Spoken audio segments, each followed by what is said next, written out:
ඔයාලට ඉස්සෙල්ලාම පෙන්වන්න තමයි මේ ලෑස්ති වෙන්නේ.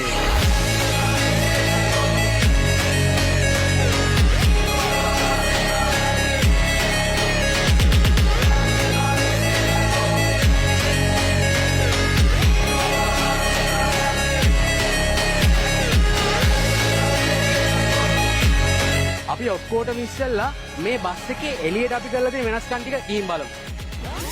මේ විශේෂයෙන් කියන්න දෙයක් තියෙනවා. මේකට ඇවිල්ලා මේ ලොරි චැසි ෆෝම් කරනවා, ලේලන් බස් එකක් හදලා උඹලා මහ ලොකුවට පෙන්වන්න හදනවා. ඒ වගේ දේවල් කියන කට්ටිය නම් මේ කමෙන්ට් සෙක්ෂන් එකට අපි බලාපොරොත්තු වෙන්නේ නැහැ. මොකද මේ බස්ෙන් අපි පෙන්වන්න හදන්නේ ලංකාවේ අපේ කොල්ලන්ගේ තියෙන නිර්මාණශීලීත්වය මිසක් ලේලන් බස් ෆෝම් කිරිල්ලක් නෙමෙයි. ඉතින් ඒ හැඟීමෙන් බලන්න පුළුවන් අය විතරක් මේ වීඩියෝ එක ඉවරනකම් බලන්න. ඉතින් ලංකාවේ පළවෙනි වතාවට තමයි මේ විදිහට ලේලන් බස් එක මූණ සම්පූර්ණයෙන්ම මොඩිෆිකේෂන්ස් කරේ.